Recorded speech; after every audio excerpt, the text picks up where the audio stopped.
TV. 그래서 오늘은 사슴벌레 장수풍뎅이 설명을 해볼 거예요. 자, 일단 우리나라의 사슴벌레에 대해 먼저 알려드릴게요. 우리나라의 사슴벌레는 여기다 맞을 거야.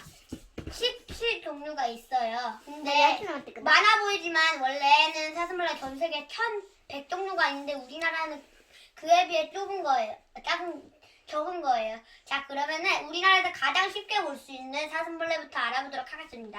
자, 바로 우리나라에서 가장 큰 널쩍 사슴벌레입니다. 그리고 우리가 키우고 있는 사슴벌레예요.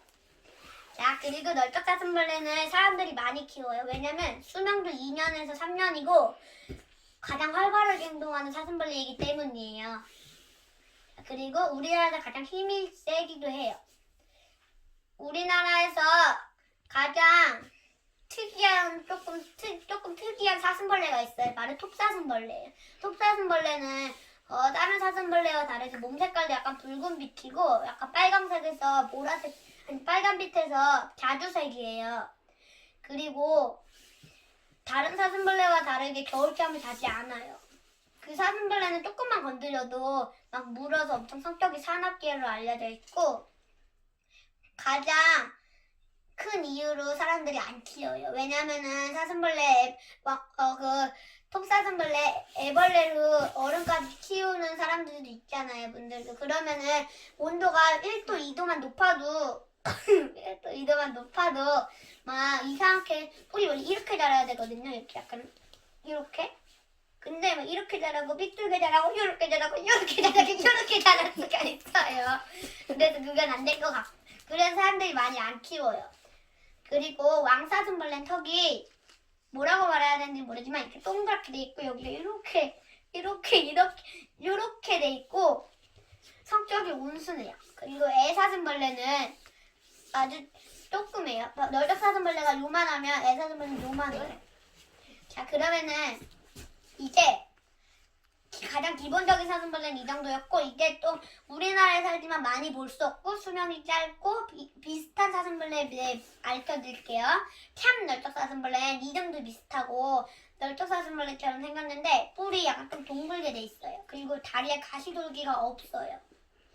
그리고 수명은 같고 참 널쩍 사슴벌레도 널쩍 사슴벌레와 서식지가 비슷해요. 그리고 원표의 미담사슴벌레는 수명이 1개월밖에 없고 미담벌레처럼 사슴벌레 암컷 수컷 둘 다 뿔이 없어요. 그리고 크기는 18mm예요. 미리미터. 자, 그리고 이제 그러면은 또 다른 사슴벌레 알려드릴게요. 다른 사슴벌레 종류가 우리나라의 사슴벌레 말고 전 세계의 사슴벌레 알려드릴게요. 근데 제가 1100종을 알지 못해서 아는 정도만 말해드릴게요. 첫 번째로 이름이 가장 긴 사슴벌레 중 하나이며 바로 부세팔루스왕 널쩍 사슴벌레입니다. 부세팔루스왕 널쩍 사슴벌레. 부세팔루스왕 널쩍 사슴벌레는 왕사슴벌레처럼 뿔이 동글게 돼 있고 널쩍 사슴벌레 같이 몸통이랑 뿔이 그렇게 약간 모양이 그렇게 생겼어요. 그리고 인도네시아에 사는 사슴벌레입니다. 그리고 원표의 미담 사슴벌레는 아까 말했잖아요. 그와 비슷한 사슴벌레가 있어요. 크기는 4cm에서 3cm고 뿔까지 있고 빨강색 피예요. 뿔이. 그리고 가장 아름다운 사슴벌레는 아니지만 바로 람프리마 사슴벌레! 람프리마 사슴벌레는 파프리카와 이름이 비슷해요. 파프리카 먹고 싶다. 람프리마 사슴벌레는 똥파리 색이에요. 아빠 엄마가 똥파리 색이래요. 그것만 보면 친구들은 안 그러지만. 그리고 람프리마 사슴벌레보다 더 예쁜 뮤엘러리 사슴벌레가 있어요. 뮤엘러리 사슴벌레는 암컷도 뿔이 조금 긴 편이에요. 자, 그럼 다음 사슴벌레를 알려드릴게요. 바로 메탈리퍼 과일사슴벌레입니다. 메탈리퍼 과일사슴벌레는 세계에서 뿔이 가장 긴 사슴벌레고 가장 긴 사슴벌레는 아닙니다. 100mm니까 한 10cm, 11cm 정도 되는 사슴벌레예요. 그리고 다른 사슴벌레와 다르게 아침에 활동하고 구리피키예요. 구리구리구리구리구리구리구리구리. 그리고 가장 긴 사슴벌레 기라파톱 사슴벌레가 있습니다. 기라파톱 사슴벌레는 톱사슴벌레의 친척이며 세계에서 가장 긴 사슴벌레고 계속 이렇게 움직여요. 가만히 있을 때도.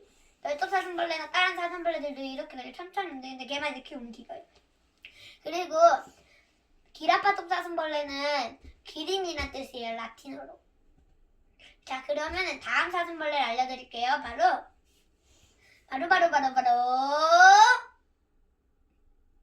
홍다리 왕사슴벌레입니다. 아까 말을 잘못 말했는데 홍다리 사슴벌레는 우리나라에 살아요. 우리나라에. 홍다리 사슴벌레는 다리가 빨강색이에요. 이렇게 다리가 있으면은 여기가 빨강색이에요. 뿔 빼고 다 금색인 사슴벌레가 있어요. 바로 로젠버기 황금 사슴벌레입니다. 로젠버기 황금 사슴벌레는 뿔과 다리 빼고 다 금색이에요. 근데 분무기 같은 걸 이렇게 물을 뿌리면은 온몸이 다 검은색이 돼요. 금색이 기워지면서. 그리고 멸종위기 사슴벌레, 두점박이 사슴벌레가 있습니다. 두점박이 사슴벌레는 가슴 양쪽에 큰 두 검은 점이 대칭으로 있어서 그러한 이름이 붙여졌어요. 또한 우리나라를 비롯해서 중국, 대만 일부 지역에서만 서식하시요. 그리고 우리나라에서는 법정 보호종으로 보호를 받고 있습니다. 우리나라에서 그 사슴벌레가 아주 예뻐가지고 막 사람들이 막 잡아가는데 우리 바퀴벌레 같아서 싫어요. 자, 그리고 이제 장수풍뎅이를 알려드릴게요. 장수풍뎅이는 우리나라엔 세 종이 있어요. 바로 장수풍뎅이, 외곽불 장수풍뎅이, 동글 장수풍뎅이인데 장수풍뎅이는 사람들이 우리나라에서만 키울 수 있게 돼 있는 건 아니고 전 세계에서 키우지만 우리나라에선 그 장수풍뎅이밖에 못 키우게 돼 있어요. 왜냐면 다른 장수풍뎅이들도 키울 수는 있지만 그 장수풍뎅이가 가장 멋있어서 그래요. 그 장수풍뎅이 기본적인 장수풍뎅이고 가장 힘이 세요. 우리나라에서만.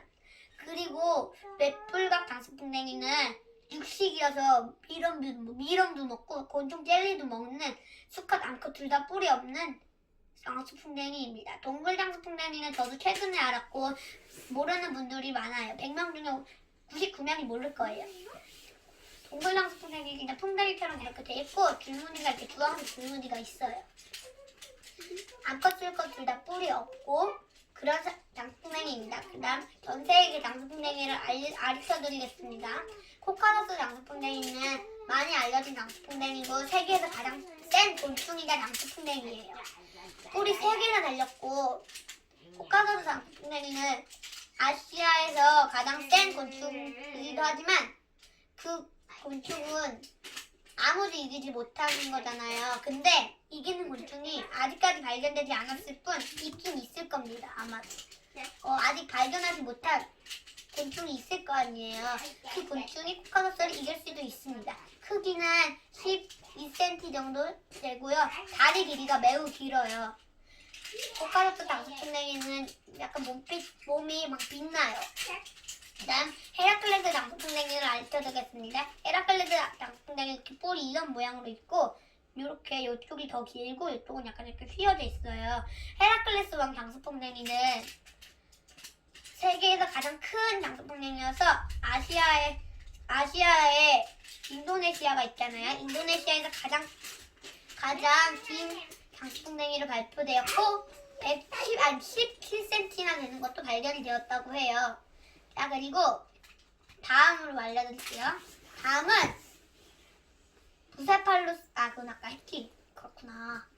다음은 바로 웹불각 장수풍뎅이는 아까 했잖아요. 웹불각 장수풍뎅이처럼 수컷 암컷 둘 다 뿔이 없는 장수풍뎅이가 한 마리 더 있습니다. 바로 아프리카에 사는 장수풍뎅이인데요. 이 이름은 모르겠습니다. 그리고 그거는 동글 장수풍뎅이가 비슷하게 생겼습니다. 하지만 뿔이 위쪽으로 이렇게 조금 이렇게 나 있어요. 위로 코뿔소처럼. 정말 더. 그래서 그 장수풍뎅이는 아직 많이 알려지지 않았어요.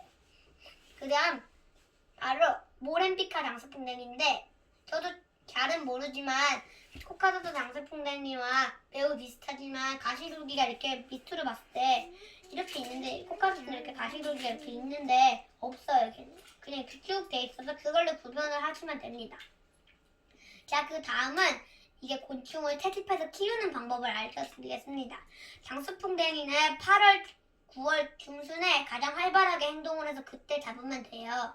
그 다음에 널떡사슴벌레는 5월, 6월, 7월, 8월 사이에 가장 활발하게 행동하고 톱사슴벌레는 6월, 9월에 가장 활발하게 행동을 합니다. 그리고 톱사슴벌레 온도가 매우 중요해서 안 키우는 분들이 매우 많은데 또 키우면 좋은 점은 걔는 겨울잠을 자지 않아서 겨울에도 활발하게 움직여서 좋은 점도 있고 뿔이 굉장히 멋있어요. 자, 그 다음은 이제 사육에 필요한 준비물을 알려드릴게요. 일단 그냥 관상용으로 할 때는 수컷 한 마리만 키우는 게 좋은데 수컷 한 마리만 키울 때는 사람목 같은 걸 넣어주실 필요가 없고 곤충 사육 미끼나 아니면 톱밥을 넣어주시면 되고 그리고 그 온도가 매우 중요해요. 다른 사슴벌레 장수냉이들도 더우면 안 돼가지고 너무 덥지도 않고 너무 춥지도 않게 해야 되는데 너무 추우면 겨울잠을 자요. 근데 너무 추워도 겨울잠으로 못 버티면 죽을 수도 있으니까 온도는 딱 적당하게 하는 게 좋아요. 그리고 밥은 이렇게 있는 놀이목 같은 게 있는데 놀이목은 이따 알려드릴게요. 놀이목 같은 게 있는데 여기가 젤리를 하는데 그럼 절대 먹으면 안 돼요. 진짜 나무에서 따온 거여서 그걸 이렇게 담아놓고 이렇게 넣으면 사슴벌레가 그걸 뒤집을 수도 있어요. 우리 건 힘이 세서 막 뒤집어요. 그리고 언제는 막 낀 적도 있어요. 지금 젤리 먹고 있어요. 그래서 막 이렇게 해서 먹는 건데 한 2, 3일 정도 간격으로 다 먹었으면 갈아주시면 되고 보통은 한 2, 3일 정도에 다 먹습니다. 그 다음은 이제 딱짓기를 할 때 필요한 점을 알려드리기 전에 가장 중요한 게 하나 있어요. 바로 놀이목인데 아까 말해준다고 했던 거잖아요. 이렇게 긴 나무인데 이게 장수풍뎅이 사슴벌레가 넘어지면 혼자 일어날 수 없어서 굶어 죽을 수도 있어요. 굶어 죽거나 뭐 뒤집어서 답답해서 죽거나 그럴 수도 있어서 그게 꼭 놔줘야 되는데 이렇게 일자로 놔주는 것보다 이렇게 대각선으로 놔주는 게 좋아요. 그냥 이렇게 일자로 놔주면 이쪽에서 넘어졌을 때 다리가 안 닿으면 죽을 수도 있고 이쪽에서 넘어질 때 다리가 안 닿으면 죽을 수도 있어서 대각선으로 놔줘야 돼. 그럼 다리가 닿을 거예요. 그리고 꼭 놀이목을 넣어줘야 되지만 놀이목이 팔이 안 될 때 톱밥으로 자꾸 일어날 수도 있으니 너무 걱정은 안 해줘도 된답니다. 이제 딱짓기에 필요한 점을 알려드리겠습니다. 사슴벌레 딱짓기에 필요한 점과 장수풍뎅이 딱짓기에 필요한 점은 달라요. 일단 먼저 장수풍뎅이 먼저 알려드릴게요. 장수풍뎅이는 산란목을 안 넣어주셔도 돼요. 왜냐면은 걔가 혼자 그 톱밥을 파가지고 번데기방을 만들어서 알을 낳고 수컷 암컷을 죽게 돼요. 그러면은 그게 몇 년 지나면 이렇게 탈바꿈을 하다가 이제 번데기가 되고 알을 이렇게 이런 구멍을 파서 놔요. 그럼 그게 애벌레가 돼서 이렇게 꼬물꼬물 헤엄치다가 이제 꼬물꼬물 흙을 탐험하다가 번데기가 돼서 이렇게 하다가 얼음벌레가 돼서 나오는 거예요. 근데 바로 애벌레에서 번데기가 되고 장수풍뎅이가 되진 않아요. 애벌레만 1형, 2형, 3형이 있어요. 1형은 그냥 알에서 바로 태어나면은 그러니까 요만해요. 이만한 게 1형이고 이만한 거는 크기는 비슷하고 머리가 커져요. 3형은 더 커지고 머리가 엄청 커지고 주름이 많이 생기고 검은 반점이 생겨요. 그럼 그게 갓 태어났을 때는 손으로 만지면 안 되고 먹이 주면 안 돼요. 그럼 죽어서 태어나고 한 며칠, 몇 달, 몇 월 있으면 돼요. 그럼 그때 먹이를 주면 되고요. 완전히 날개를 벗어도 힘이 약하기 때문에 만지면 안 돼요. 그리고 사슴벌레 장수풍뎅이를 키우고 한두 번 정도 만져도 안 좋지만 너무 많이 일주일에 한 번, 2주일에 3번 이런 식으로 너무 많이 만지면 스트레스를 받아서 죽으니까 그런 짓은 절대 하면 안 되고 사슴벌레 장수풍뎅이를 같이 키울 때는 절대 이렇게 싸움을 붙이면 안 되고 수컷은 따로 통에 놔줘야 돼요. 그리고 이제 사슴벌레에 필요한 점을 알려드리겠습니다. 사슴벌레는 산란목이란 걸 넣어줘야 돼요. 산란목은 껍질을 이렇게 칼로 벗긴 다음에 물에 2시간, 3시간 정도 담궈두고 가스레인지에 넣어야 되는데 지금 순서가 완전히 바뀌어서 다시 말씀드릴게요. 일단 물에다 이렇게 2-3시간 정도 넣고 뜨거운 물이에요. 그리고 이걸 가스레인지에 넣고 그 다음에 이걸 칼로 이렇게 잘라줘요. 연필 깎듯이 이렇게 잘라주면 돼요.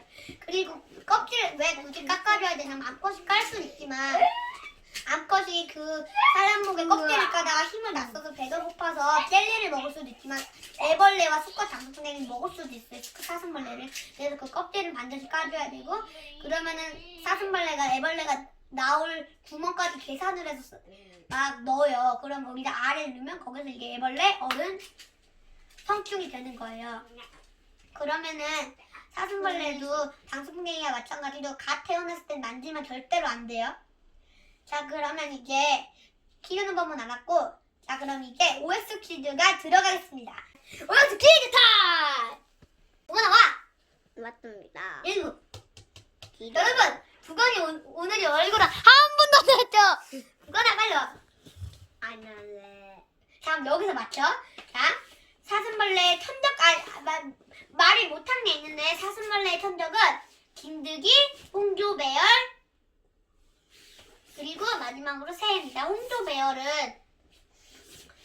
왕사슴벌레만 괴롭혀요. 그 왕사슴벌레가 애벌레에서 태어났을 때 홍조배열은 왕사슴벌레를 맞추느라고 거기 몸속에다 알을 낳아서 먼저 홍조배열 애벌레가 성충으로 나오고 왕사슴벌레 애벌레를 잡아먹어요.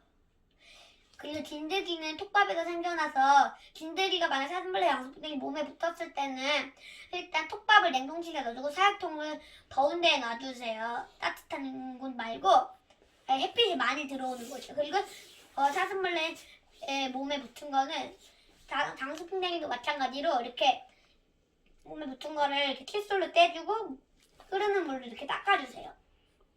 그리고 장수풍뎅이 천적은 톱밥파리, 진드기, 그리고 뭐였더라? 두더지는 땅속에서 애벌레를 먹어요. 너무 당연하죠. 그냥 갑자기 이러고 있다가 이렇게 먹어요. 그리고 톱밥파리는 톱밥에서 생겨나서 장수풍뎅이 애벌레와 성충을 둘 다 막 괴롭혀요. 자, 그럼 이제 OX 퀴즈 들어갈게요. 홍조배열은 왕사슴벌레만 괴롭힌다. 누나, 홍조배열은 왕사슴벌레만 괴롭힌다. OX. 맞아요! 와, 기적입니다! 자, 그리고, 자, 그럼 다음 문제 갈게. 사슴벌레가 장수풍뎅이보다 더 세다. OX. 이 사슴벌레가 세다니. 왜? 뭐가 다른벌레였어? 장수풍뎅이지. 자, 그럼 다음 문제 갈게요. 모자 벗었어. 장수풍뎅이는 장수풍뎅이도 마찬가지로 산란목을 넣어줘야 된다. OX. 이거 왜 다 틀려? 너 내 동생 맞니? 자, 그 다음. 그리고 톱밥파리는 사슴벌레. 야! 톱밥파리는 사슴벌레 천적이다! OX. X. 오! 기적입니다! 와! 자, 그 다음. 부건이는 사슴벌레를 키운다, 안 키운다. 이거는 부건이가 맞추면 안 되고, 여러분들이 맞춰요. 자, 현준이와 부건이는 사슴벌레를, 널쩍 사슴벌레를 키우면은 O. 톱사슴벌레 키우면 X. 맞아! 너 맞추지 말라니까! 자, 여러분들도 O 했나요? 시간이 너무 조금 됐죠. 자, 그럼 마지막 문제는 아주 어렵게, 아주 어려워요. 여러분 긴장하세요. 자, 사슴벌레의 천적 3마리를 말하고 장수풍뎅이 천적 3마리를 말하는 게 퀴즈입니다.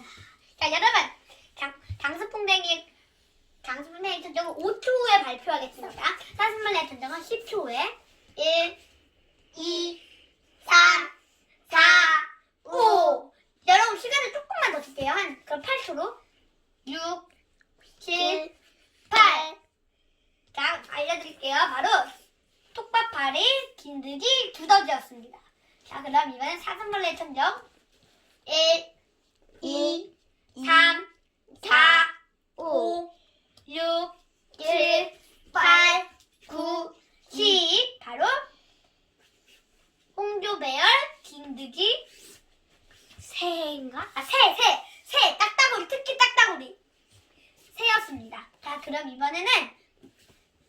이번엔 마무리를 지을게요. 누가나 일로 와. 인사. 안녕하세요. 아, 저기 보고 왜 저기 보고. 자, 여러분 오늘은 보존TV에서 사슴벌레와 장수풍뎅이를 최초로 알려드렸습니다. 자, 그러면은 여러분 이 영상이 재밌었다면 구독, 좋아요, 알림 눌러주세요. 그리고 잠깐 여러분 사슴벌레와 장수풍뎅이 키울 때 겨울에 막 안 돌아다니고 그러면 죽은 게 아니라 겨울잠을 자는 걸 수도 있습니다. 그러니까 긴장을 하지 말고 구독, 좋아요를 눌러주세요. 그럼 여러분 안녕. 다음에도 재밌는 영상으로 만나요. 모두 즐거운